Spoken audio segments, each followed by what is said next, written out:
you. Righto. Now we have Antony, please.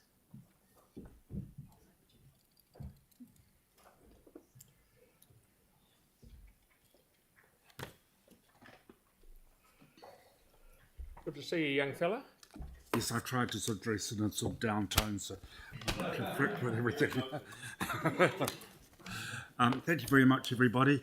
The primary thing that I worry about is your rates increase, which is double inflation, and actually it's totally unsustainable for most houses, most businesses.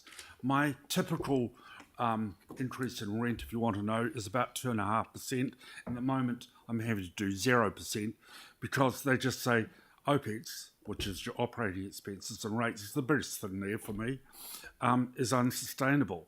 So I've made a whole lot of suggestions about how you could reduce rates and make savings. So I looked at the government that has said they want to see 25% drop in their staff numbers across the board. I think councils should be doing a similar thing. Won't make everyone happy, but actually you've got to cut your cloth to what you can afford, and 14% rates rise is not affordable. There's also a case of what's essential and what's nice to have. I think you should be aiming at what's essential and forget about the nice to haves, because they're not there. You've just got to let them ride. Then you've got it.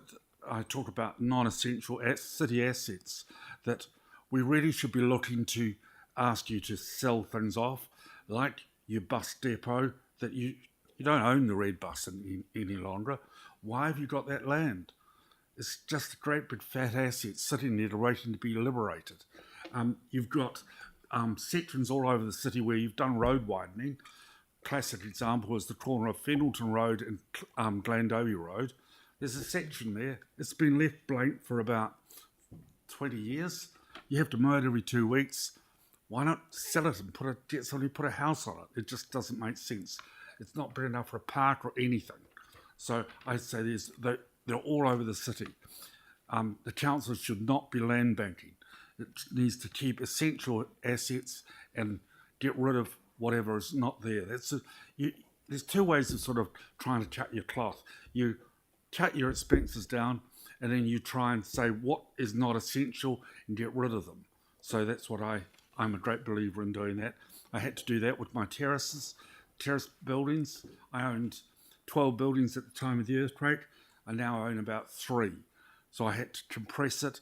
We looked at things like the basic underground base isolation. Forget it. It's too expensive. It's gold plated. You'll see in my submission I comment about the cathedral who are looking for council funding or general funding.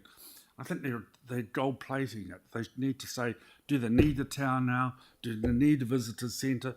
Do they need to base isolate? No. They should be putting it to one side. Cathedrals are normally built over 100 years, not over 2 or 3 years. I also worry about I see there's been a huge amount of activity talking about the arts centre, and the arts centre is going to die. No, it's not. Your 24 full-time managers there need to go, the whole lot. I have a rent roll greater than what the arts centre has. The arts centre has 2 million rent roll. My rent roll is 2.6. I have 2 staff for that, me and one other at the moment. And that's how you should be trimming down.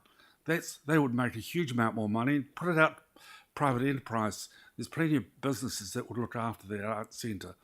They, run their own security and everything else. Shouldn't be doing that. There's professionals out there. Don't charge for the car parking they have there. That's crazy in my books. The car parks are let at generally $70 a week plus GST, and they're all freebies there. Hey, don't park there, everybody. It's a freebie. It's all wrong. So I would just say, and I leave you with the rest of that. I'm here to answer any questions, and I see I've got 41 seconds. All right. Yes, Kelly. Yeah, just interested in your view on the protests in the city, because you've mentioned that. Can you say something about that? Yes, in order to have a protest, you actually have to lodge it with council. And we get these notices, and they're all aimed at the Bridge of Remembrance. I don't have a problem with that, except that they turn up with loud megaphones and talk to everyone with their megaphones jammed in their ear. And that's also where all our tourists get dropped off from cruise ships. And the first thing they do is go and attack them all. That's not a good look for the city. I say, look, have them in Cathedral Square. Your people who you're talking to will want to come and listen to you in Cathedral Square. Don't use our clients as your client base. So not good for the city. I think we need to stop allowing them to use the Bridge of Remembrance as the calling card. Tyler, you got a question there, mate? Well, I'm mute. Yep. Kia ora, Antony, thanks for that. I'm just looking at your point number 4 around the CBD street days for cleaning. Just for clarity, is it Saturday morning, like 3 a.m. kind of street cleaning, or are you No, sort of normal get hours. some- Normal hours. I just say instead of doing it Friday, do it Saturday. No change in cost, just change the day that you do it. Because Friday night is a very busy town place for hospitality. And that's where you get a lot of the mess. And so we've got our... Oh yeah, I'm meaning. Sorry, Antony. I'm meaning.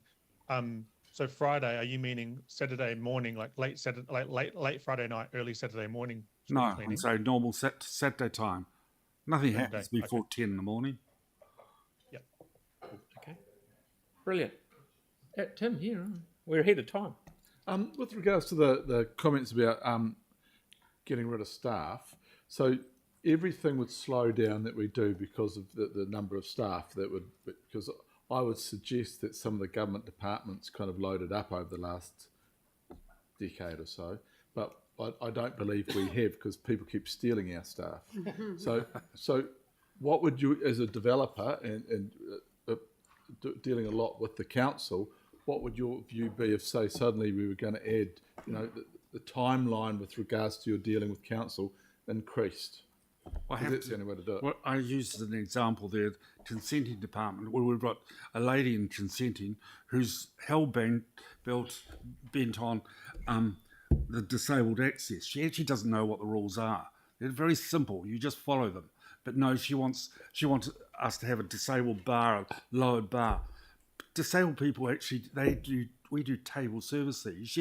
But table service, you've got to serve food. Well, I can't have a liquor license without serving food. So they just don't understand. So that's the sort of person who's wasting time. And there's a lot of those. And I just say, I think you need to look very hard at staff levels, because I think there's a lot of wastage. There's some very good people, but there's also some wasters. She's a waster. Thank you.